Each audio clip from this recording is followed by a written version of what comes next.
All right, good afternoon, everyone, and welcome to this regular meeting of the Education and Neighborhoods Committee. It is, well, it's hard to tell what time it is. One clock says 3:35, one clock says 3:40, so I'm not sure. Is that one? And my watch says 3:37, like yours. So. In any event, we're a little late, so I apologize for that, but we're ready to get started. We'll be, there's only a single agenda item today. What I'll do is hear that item, and then we'll hear general public comment if there is any following discussion of that item. So, item number one, Mr. Powell. Yes, item number one is a communication from the city clerk relative to an after-action report for the 2010 Neighborhood Council Board elections held between March and June 2010. Thank you. So we all know we've gone through a round of neighborhood council elections, and over the course of the last few months there's been a great deal of public comment about those elections, discussion in this committee. One of the things that this committee asked for is for a report from the clerk's office following the conclusion of those elections as to lessons learned, how it went, what we might be able to do better, what our policy options are. And so that is our objective today. We'll be hearing a report on this matter. I would, at the conclusion of that report, I think what I would like to request is that we continue the matter until the following meeting so that we can allow additional opportunity for public input and further questions. But I'd like to get started now. So if we could ask Ms. Walcott if you could. Good afternoon. I'm Holly Walcott, Executive Officer of the Office of the City Clerk. The City Clerk does send her regrets from Italy, but she cannot be here today. You just had to rub it in. I did. On October 4th, we did submit our after-action report for the 2010 Neighborhood Council Board elections, and in a minute I will have Isais Cantu, who's accompanying me today, provide you from what's more the specifics. But I wanted to first take this opportunity to thank the entire election division staff, and especially the 5 people who acted as our project coordinators: Isais Cantu, Stella Yoon, Christopher Garcia, Sandra Mendoza, and Sofia Torres. These 5 people took on the 89 neighborhood council elections and conducted them in a 4-month period, something that is unprecedented in the city. And while there have been concerns and things that we can do better or do differently, I personally, and I know I speak on behalf of June, consider them to be a successful election. But this report that you have in front of you reviews the planning and administration of the 2010 NC board member elections, including the overall election results and feedbacks. It highlights noteworthy issues which arose during the election process as identified by the city clerk, the Board of Neighborhood Commissioners, and the NCs.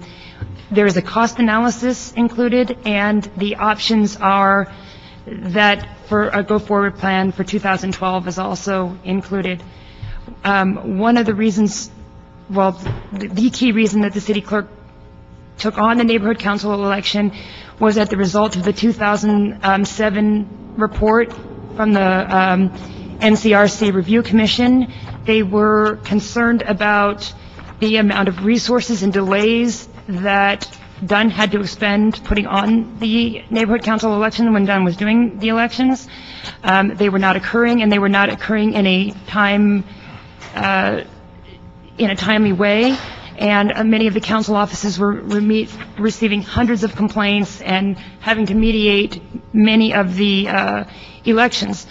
So, included in the neighborhood NCRC report, which I have in front of me, were recommendations that talked about wanting the neutrality of the city clerk's office and the expertise of the city clerk's office, but our primarily charge was to standardize. And I realize that the standardization is one of the things that has become the most controversial, but I just want to state from the outset that that was one of our charges from the beginning, and if that's the direction that as policy members you guys would like to change, that's fine, but just know that going into 2010, that was our charge, and that's what it was that we were charged to do. And with that, I'm going to turn it over to Isais to give you more details. Good afternoon, honorable members of the committee and NC stakeholders. My name is Isaias Cantu. I am the Senior Project Coordinator for the Office of the City Clerk Election Division. It's a pleasure to be here. 2010 was the first full implementation of all of the neighborhood council elections. It was quite an undertaking and one that was both educational and successful. The City Clerk, in collaboration with the Neighborhood Council Election Development Group, developed the processes, policies, and procedures that it used to implement the 90 neighborhood council elections. The uniform procedures were developed in accordance with the ordinance as passed by City Council and the 912 Commission's recommendations 44, 47, and 53. While these procedures did establish general procedures, they respected each neighborhood council's unique board structure, candidate and voter qualifications, amongst other things. The City Clerk created documents that were used by the neighborhood councils to further specify key election issues that might not have been included in their bylaws, such as minimum voting age, vacancy clauses, polling place locations, and map and district boundaries.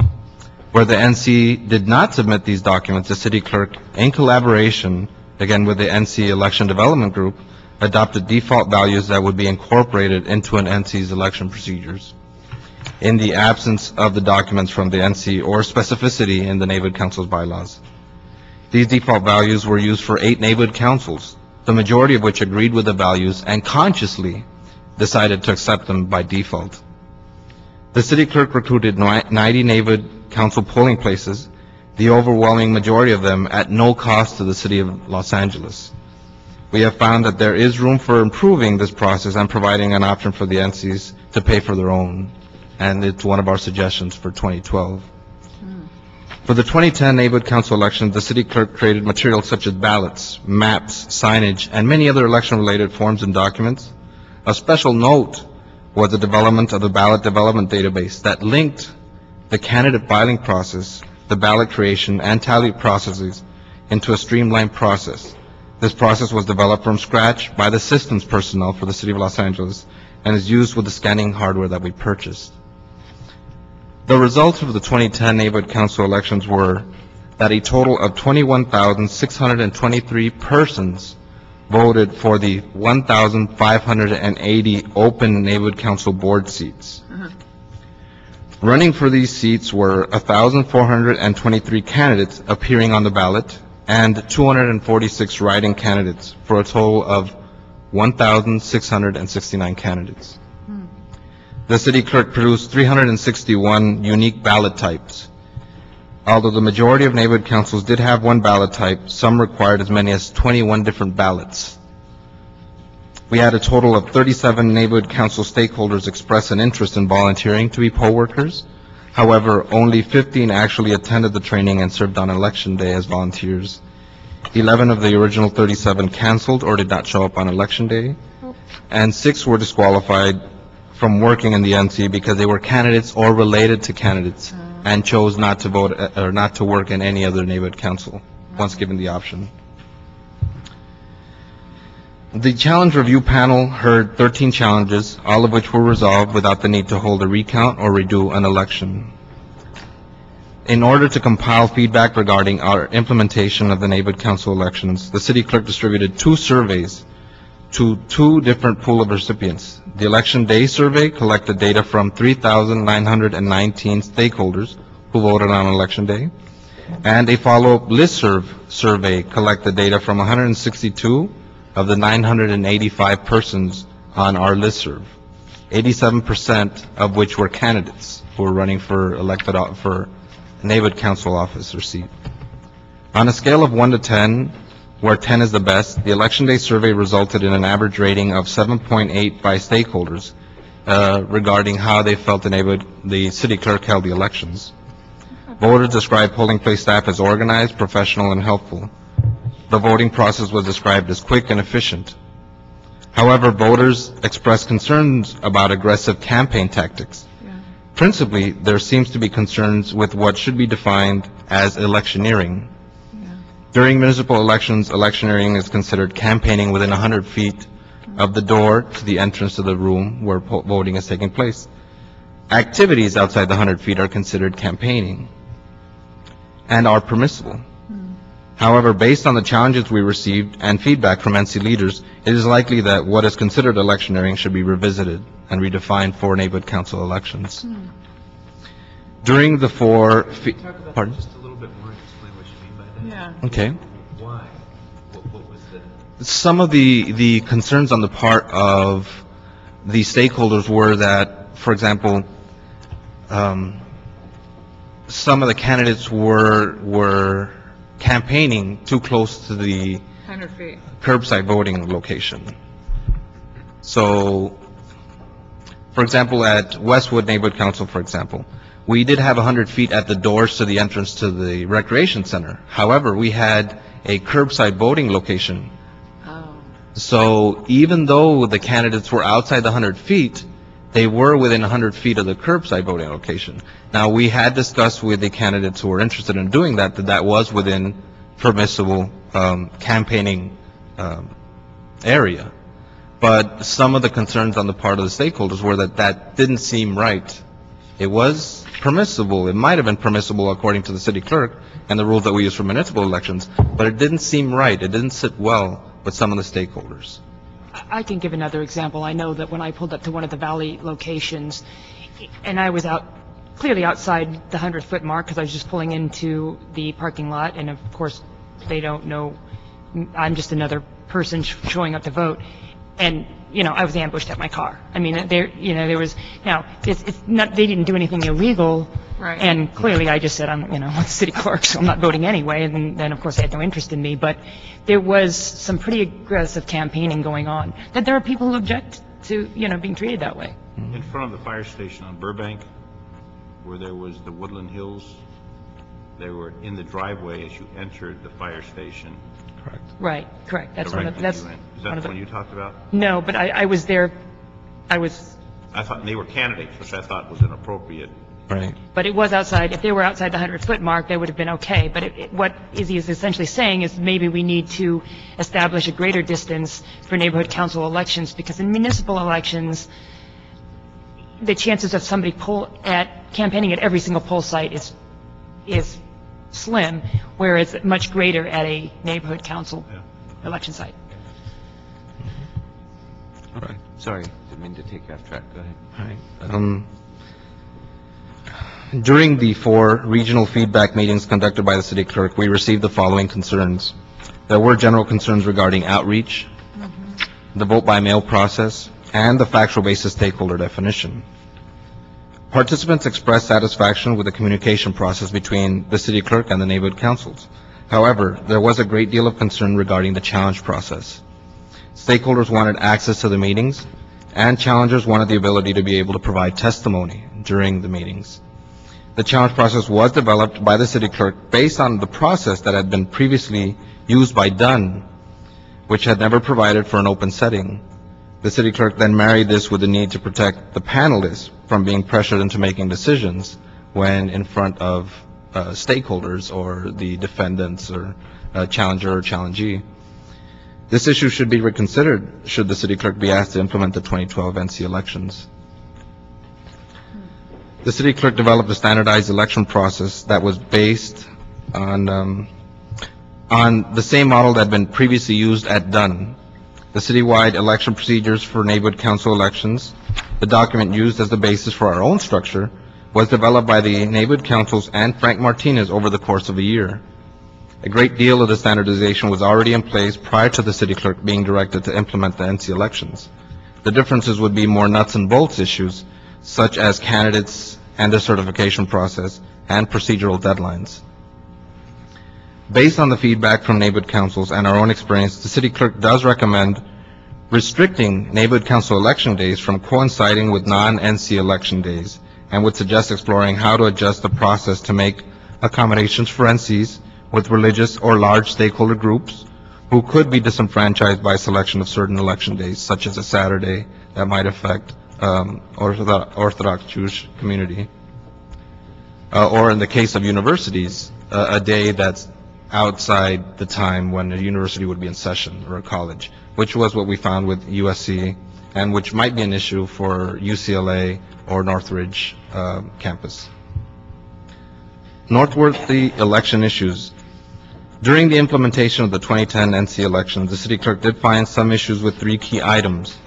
These are election outreach, the vote by mail process, and the factual basis stakeholder status.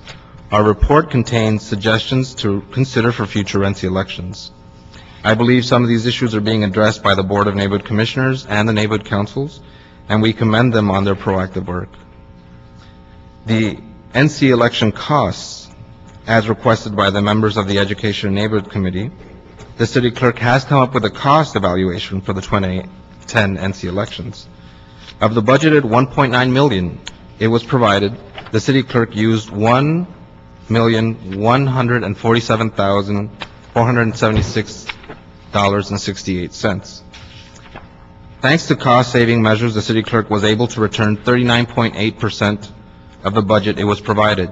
These funds reverted to the reserve fund at the end of last fiscal year.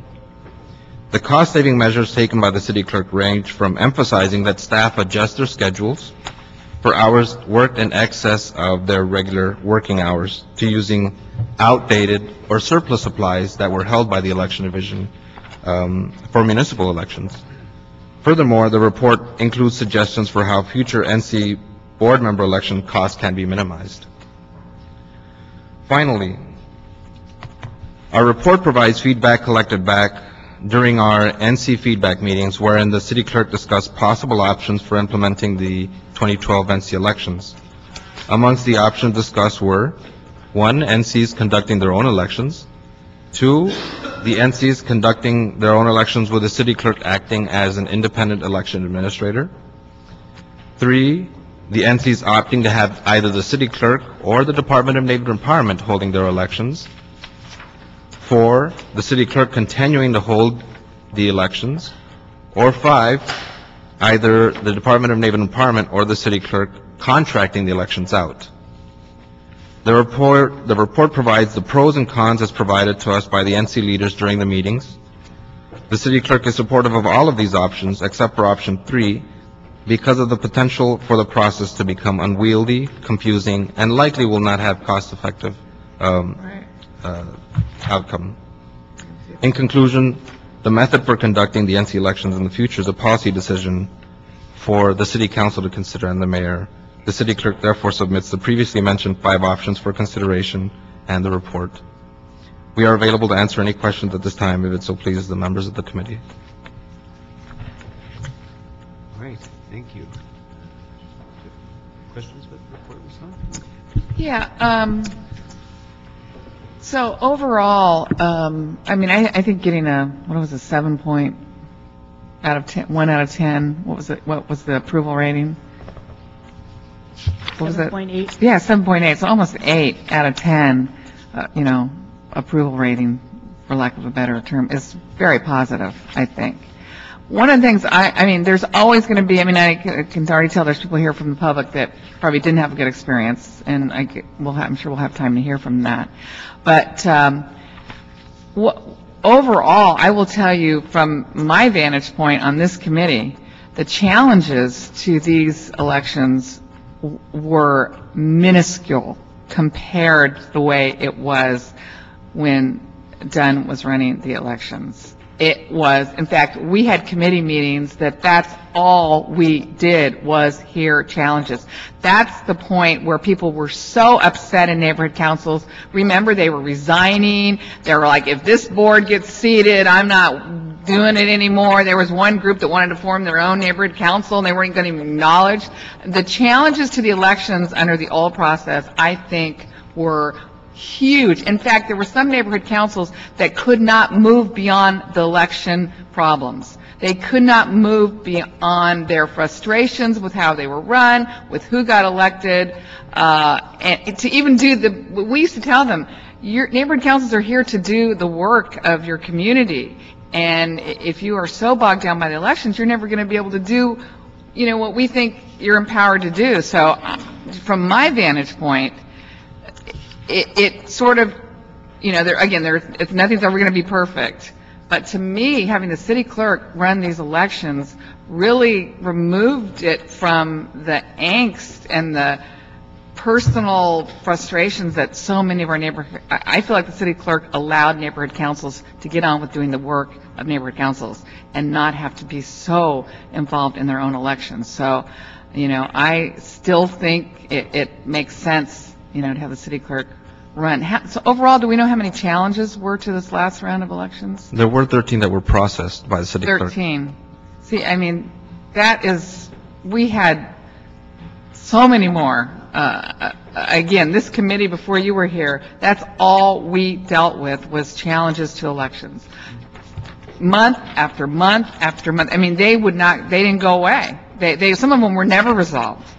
And I think this speaks, I always think the proof is in the pudding, and I think this speaks very well. Now, whether or not it's cost effective, I think that's something we're going to have to decide on whether or not we want to recommend that budget allocation every year. But as far as I'm concerned, I'm wanting to hear from those who are here about the real issues, and if there's still things that we can tweak, if there's still certain things we can make better.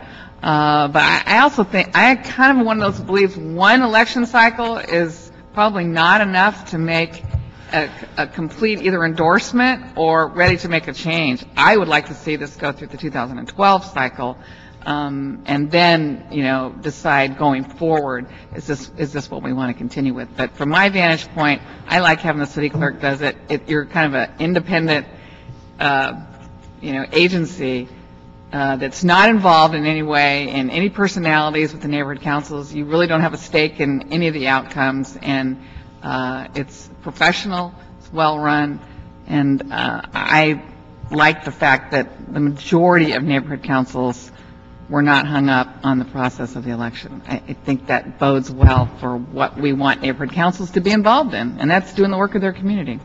So, just to follow up on that point briefly, before I lose the train of thought, I'm certain that having the formality and the independence of the clerk's engagement would on the natural reduce the opportunity for some challenges. Another possible explanation for fewer challenges would be fewer contested elections because of less outreach.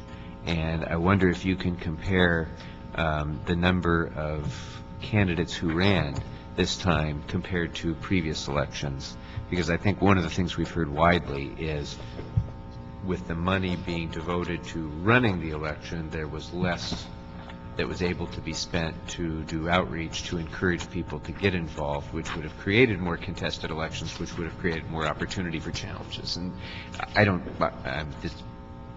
have any kind of way to judge that, but it would be one possible contributing factor to a decline also in the number of challenges. So do you have that kind of data? Can you compare the number of candidates to prior elections? We could develop data that would compare the 2008 candidates to the 2010 candidates.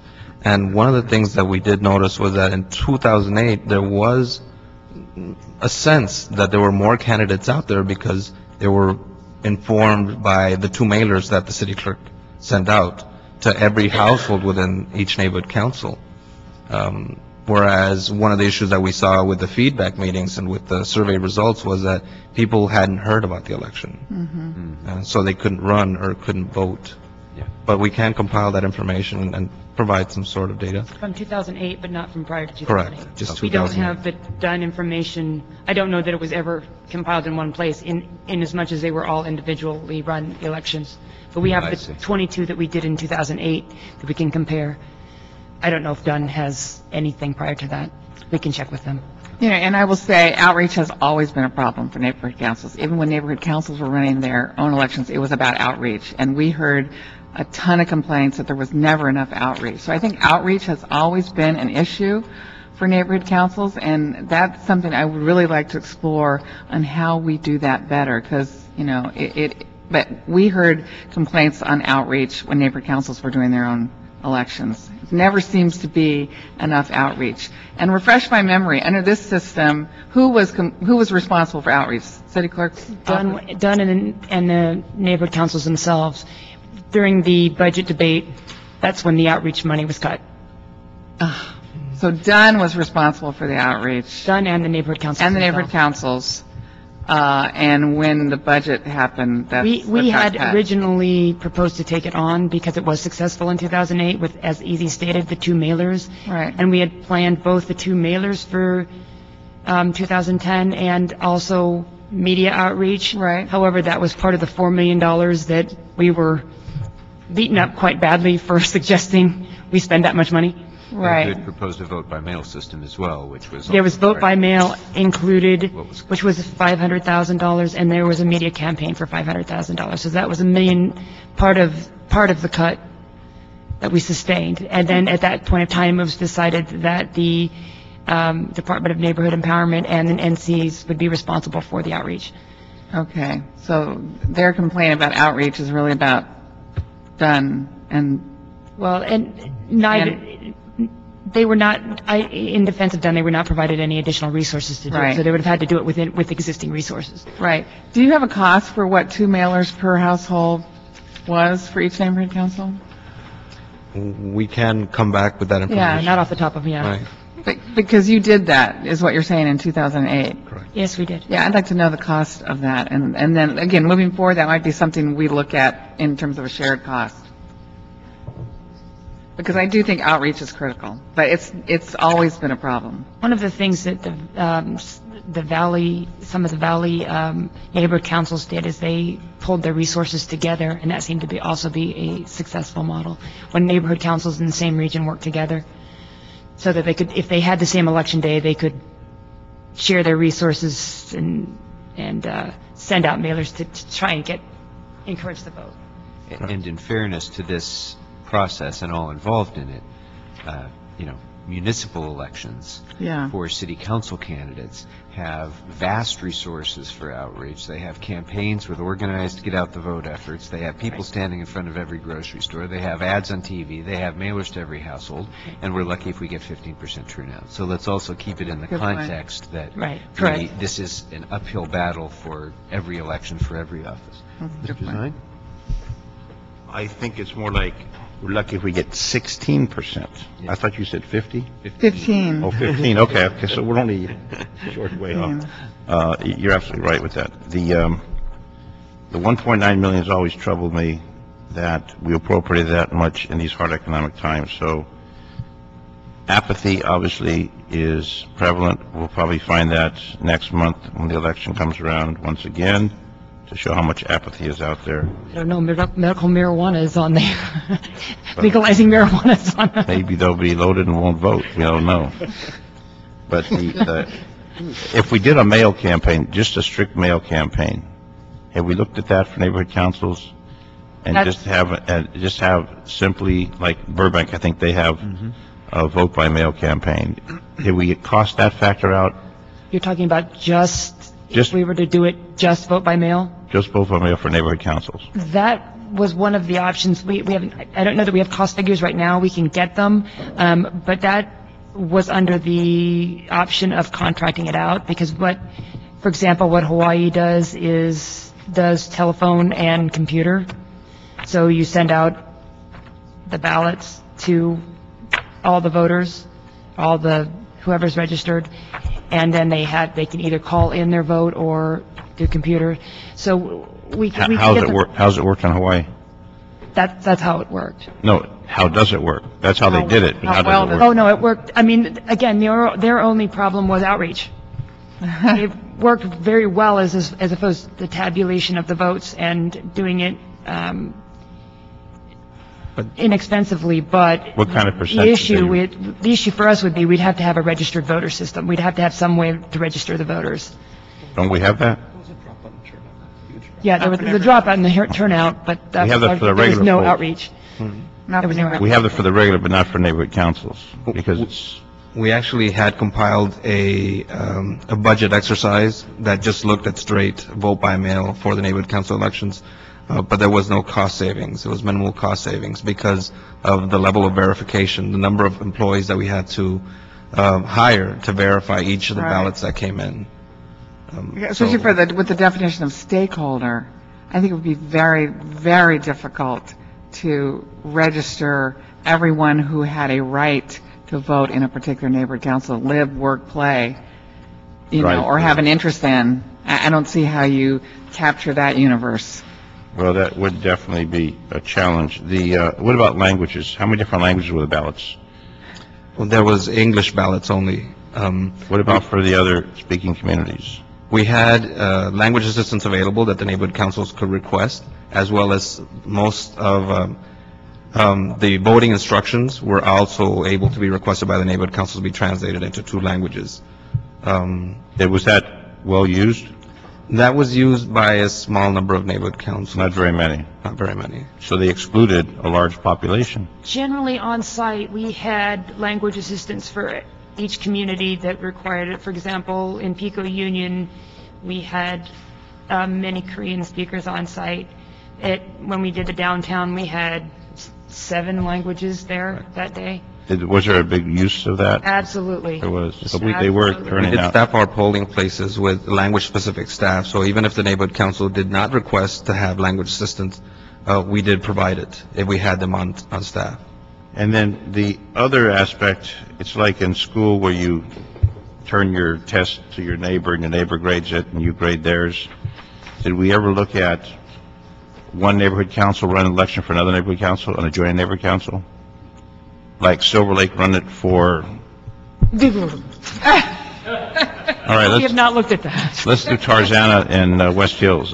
but that would certainly be an option. I don't know that the city clerk would want to be involved. No, I'm not but- saying city clerk, I'm just saying that if it was done, I think the city clerk personally should be taken out of the equation. I just think for financial reasons, and since we wanted grassroots, we want it down in the neighborhood, but we still want it legit, that if North Hollywood ran it for Toluca Lake, or some combination where they would run it in that, they'd loan their people over there, and they'd switch back and forth, if we looked at that component. We have not looked at it. I would share Councilwoman Hahn's concern that you are going to start spending most of your time on elections as opposed to the business of running the neighborhood councils. That's what happened. Yeah, but $1.9 million is a lot of money to spend when we don't have it. I would say then your other option would be to return and have the neighborhood councils just Run their own. run their own. And some can run it very efficient without a lot of problems, and others, they have a lot of turmoil. We had a lot of problems. I'd have to say each council office would probably be the best judge since they would receive all the complaints on which ones. Well, no, we wouldn't receive the complaints. Dunn would receive the complaints. I think the we council received- offices received most of the Received the complaints. Well, And Perry let's just say, received complaints, Bernard. Previously, the Department of Neighborhood Department did try a mentorship program back when I used to work there, where they had Naleo come in and try to have volunteers from one neighborhood council run the elections for another. And I how'd that think work? the issue was just the recruitment of volunteers and how many volunteers actually showed up. So you might need an election like Venice that has 18, that requires 18 people to be there and have Hard to get 4 that many people people. show up. So it was hit and miss. Okay. Thank you. That's all I have, Mr. Chair.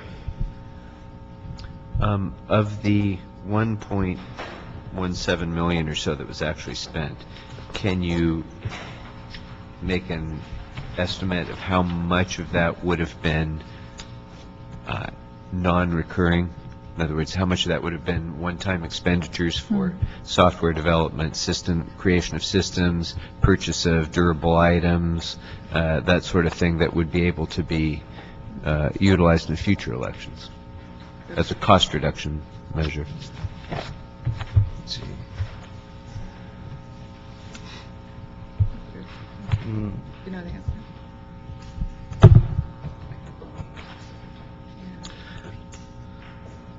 I believe that some of the one-time cost would be about $83,000 that were used to purchase the scanning machines that we purchased.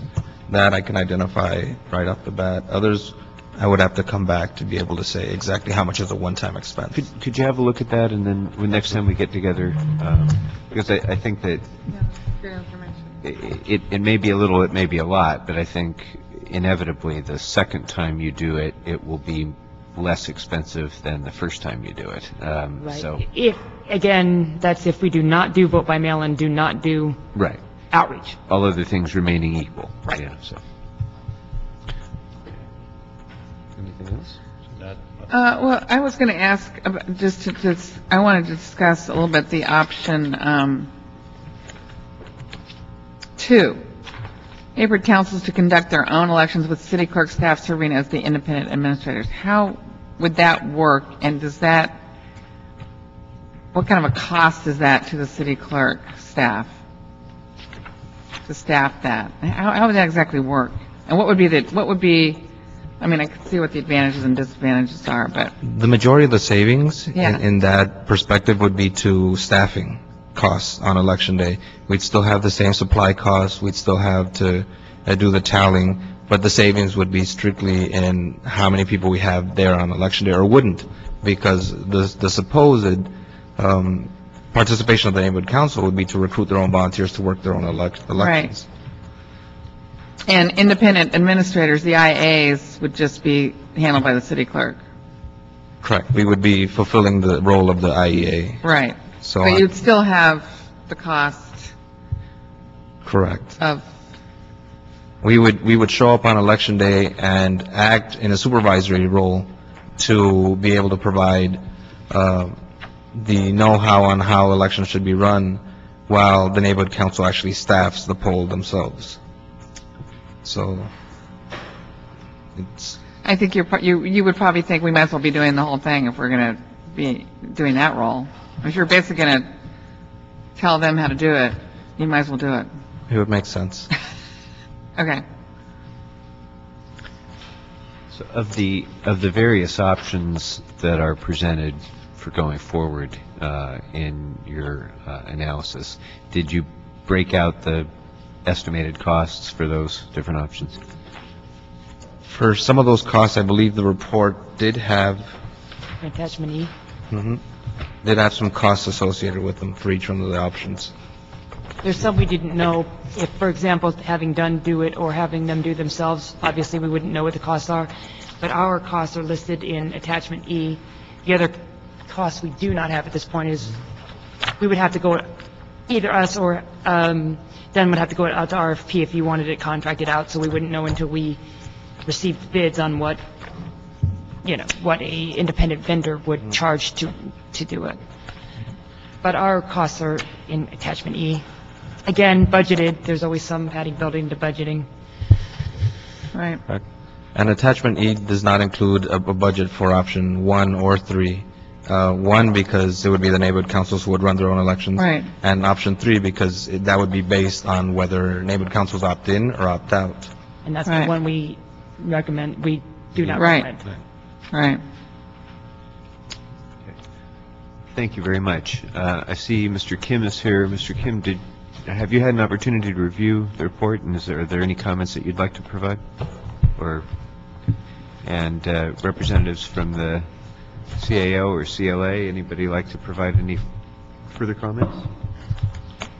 All right, then, if there's no other questions, my recommendation is, I'm sorry. Have you had public comments? Yeah, no, I'm sorry, I didn't see you leap up right away, so please.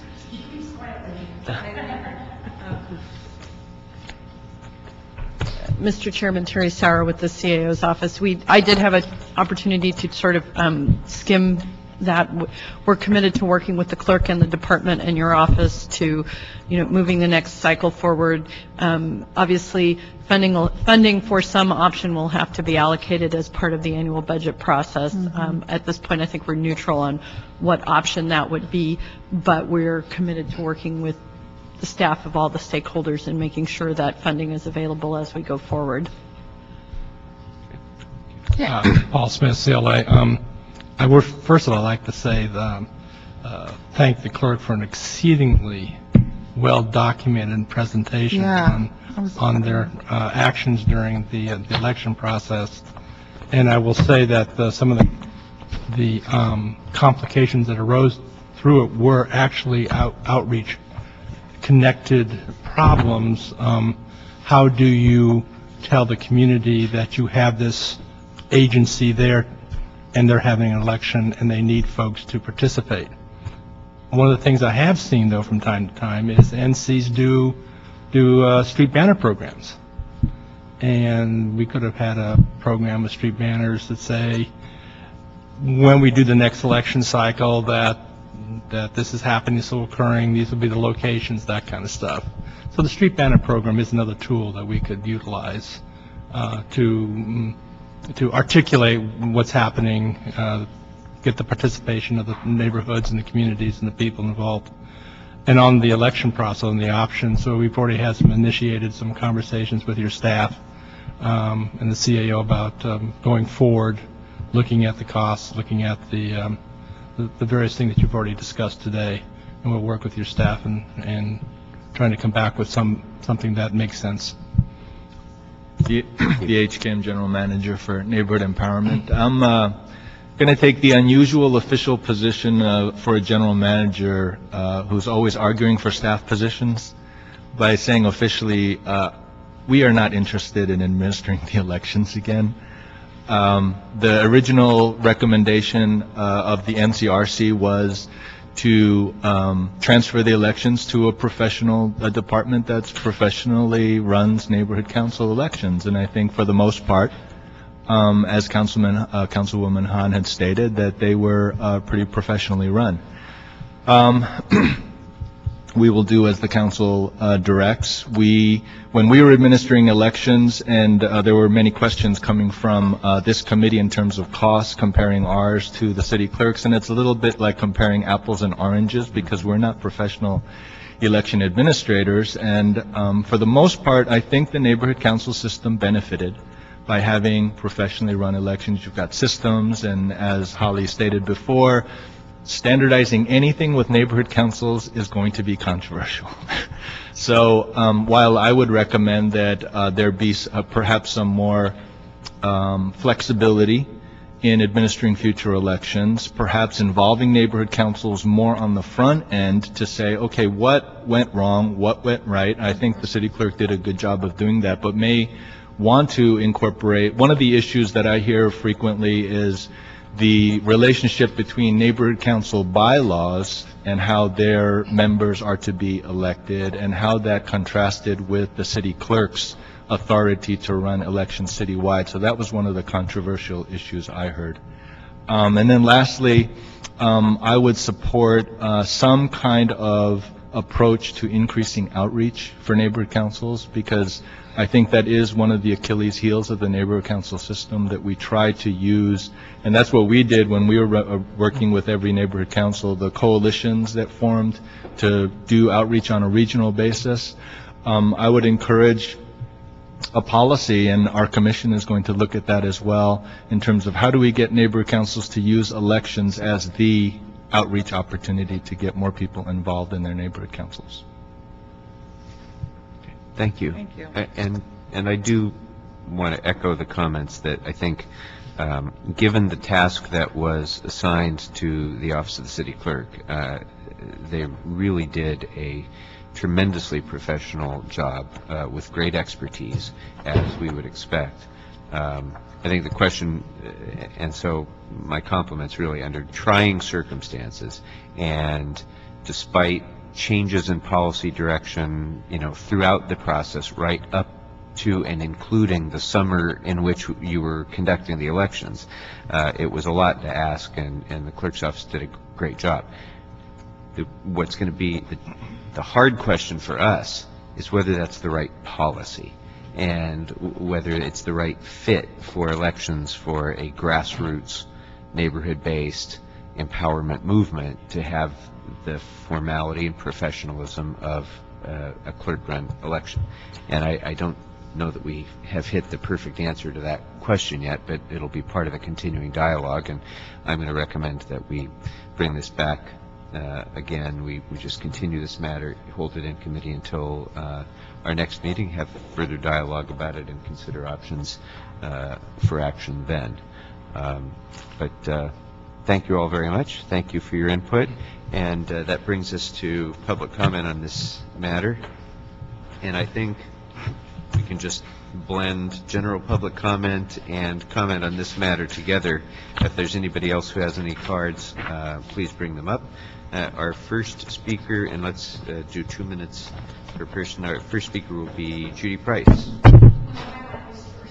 You want to defer, Judy? I can afford you that accommodation, Judy, if you'd like. Right. I'll start first. Well, actually, I have option number 6, and I'm sorry, Mr. Kim, I'd like to go back to Dunn and the neighborhood councils during the elections. The problems early on had nothing to do with Dunn's conducting the elections. It had to do with turf wars. And I know because I was involved in it on my neighborhood council. The elections when they did it, we had independent election administrators and we had a final decision maker. And the final decision maker made the determination in terms of challenges. But the city clerk, a lot of the challenges were not even recognized. So for them to say there were 13 challenges is not correct. There were far more than that. And they threw them out. And why did they throw them out? Because if you are self-affirmation, you don't get to challenge. We were all hoodwinked, by the rules. Nobody recognized or knew that. I also think that it's important to know that not all of the challenges are listed in their report that did get through. Then the city clerk could overrule the, what did they call it? The challenge review panel. The city clerk overruled some of the challenge review panel's decisions. The city clerk shouldn't be the final arbiter. I'm sorry. I liked the way it was done before. I think that with Dunn doing the elections and the city and the neighborhood councils doing their part of it and doing the outreach, we have better run elections. I think it's also important to note that in 2008 there was only 21 neighborhood councils. You can't compare 2010 to 2008. Our neighborhood council was one of the 21. We shouldn't try to reinvent the wheel here. Other neighborhood councils, back when we were conducting the elections with Dunn, we had people come and work the polls from other neighborhood councils. It's not a unique idea. It was done then. Thank you. Thank you. I could go on for 10 more minutes. Just to follow up on that, do we have a document that lists all the challenges and the ones that went to what's the name of that panel? The ones that went there and the reasons that the city clerk. I would like to see that in the next report. What were the challenges? Where did they go? Why did they get overturned? What were the reasons? Just so I have a sense. Thank you. Our next speaker is Lisa Sarkin, followed by Barbara Monahan-Burke. Well, this is my whole list. I can't possibly do it in 2 minutes. I think that the city clerk tried to do this the best way they could, but there wasn't enough outreach. In 2007, we had over 1,000 people that voted in this election. We only had 635. We were told specific things by the city clerk who was running our election relating to an issue that we knew was going to come up. She told us that there would be provisional ballots handed out. Not one provisional ballot was handed out in Studio City. Not one. Even when we got our initial count, it showed provisional ballots, but there weren't any provisional ballots. These were just ballots that weren't read. So we had a lot of confusion about that. What our council voted on to be our registration form, because we have specific seats in Studio City, was nowhere to be found when we had our election. None of the people that voted, when they came out, they said, I didn't vote for at-large, I didn't vote for that, I didn't know I could vote for that, because none of it was personalized to our neighborhood council. Even though each neighborhood council has their own way of doing the seats, we thought we were getting a registration form that would explain to everybody what they were allowed to vote for. Didn't see that. I won't go into that. Okay, the budget is so much less because there was no outreach done, even though the documents show that there should have been outreach done by the city clerk. So I think it showed around $59,000, but I don't think they did any outreach at all for anything. And we're one of the ones that joined in with the other Section Cs, and we sent out mailers, and the people who were running sent out mailers, and that's how we probably got the 635 people. But Our neighborhood council stakeholders are very engaged. We were forced to have the election on the wrong day in another place where we had never had it before, which was not as accessible, and I think that was another one of the issues. And way more. Thank you. Next speaker is Barbara Monahan-Burke, followed by Glenn Bailey. It's called talking as fast as I can. Okay. First of all, I oppose the city clerk continuing doing this, totally. The after-action report attachment A list of challenge exhibits does not include Board Member Barbara Monahan-Burke's challenge and stakeholder Jane Drucker's challenge. I have an established file among myself, city clerk staff, and even city attorney staff. I believe the first time that the city attorney ever really conferred with the neighborhood council, so this was terrific. A person in the NC knew the challenge by me had not been accepted, even to be looked at, before either myself or the SCNC board was informed. This is not correct procedure. In the business owner category, this is just an example. The city clerk's staff said that she would give provisional ballots to realtor agents because she realized they did not qualify according to the definition that we were using in Studio City historically for the 10 years. And yet, there are no provisional ballots that show up on any of the paperwork. And we got as much paperwork as we were allowed by public records.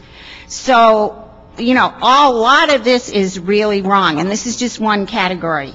And it was similar in the renters.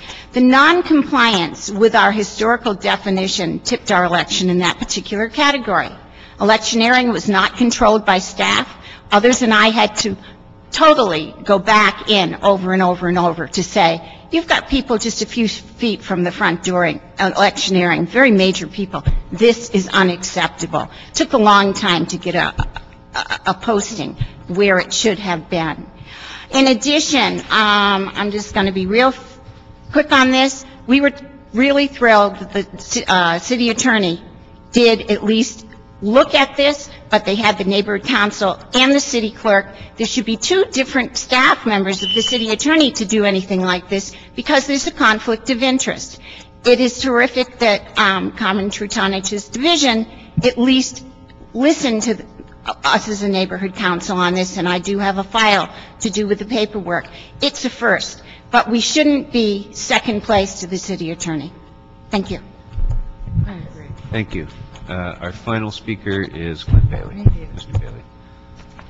I mean, the city clerk. Sorry. Not the city attorney. No, the city clerk. The record stands correct. City attorney's a fine man. Right. No, I meant city clerk.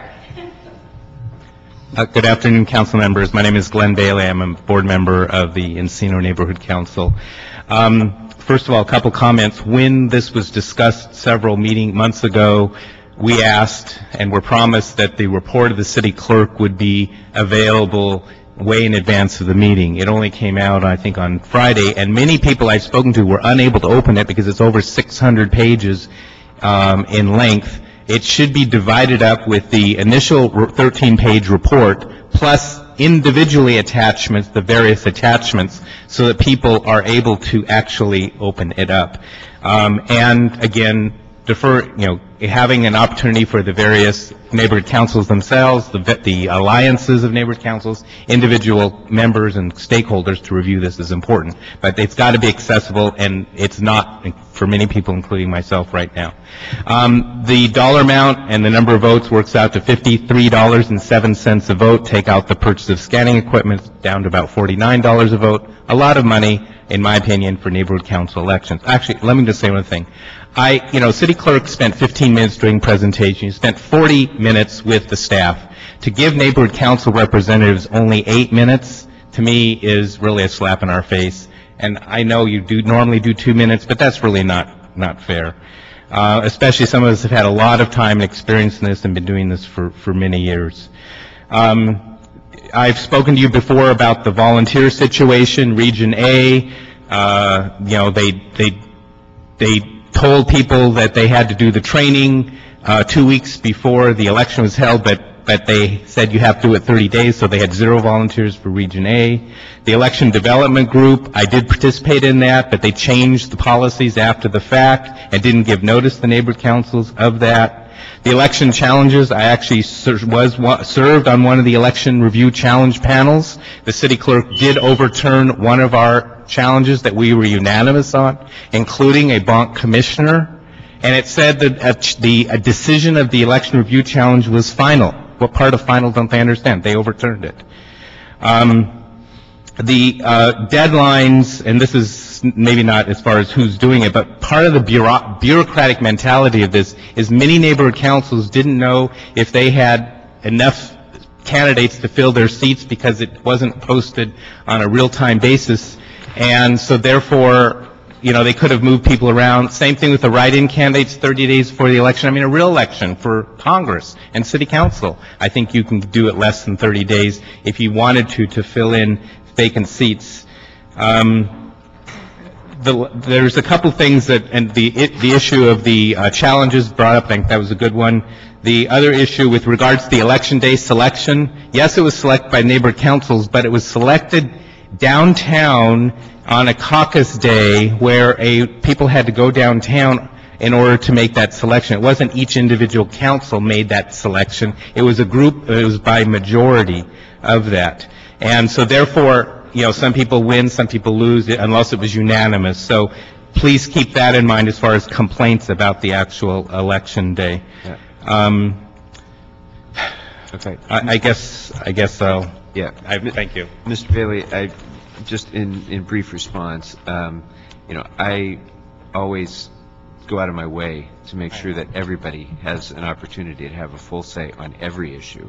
And further to that point, this will not be the only opportunity we have to comment on this. That's one of the reasons we're continuing it until next week, so that everyone will have 2 weeks of opportunity to review this. And I'm going to ask my staff to make sure that on our policy blog, if it isn't already, we have the executive summary that's available, as well as Mr. Bailey suggested, each of the subsets of the report available, so it's easily downloadable and accessible. Number one, I'm going to ask that we do that right away. And I ask also if the clerk could do that on your website so that it's accessible. Number two, we will have an opportunity 2 weeks from now to discuss this further before any action is taken. Number three, on October 24th, Sunday, I will have the second of my neighborhood council town hall meetings, which we already did before in the Valley, and it was terrifically well attended, and it was an opportunity for a lengthy hours and hours long discussion about these sorts of issues. We will have another one at USC at the Galen Center in the Founders Room on October 24th from 10 o'clock a.m. to 1 p.m. And again, we'll break out into working groups and have long, lengthy discussions about elections and all sorts of other things. Parking is available, by the way, in Lot X for those who are listening and would like to attend. So, and you can call my office for more information.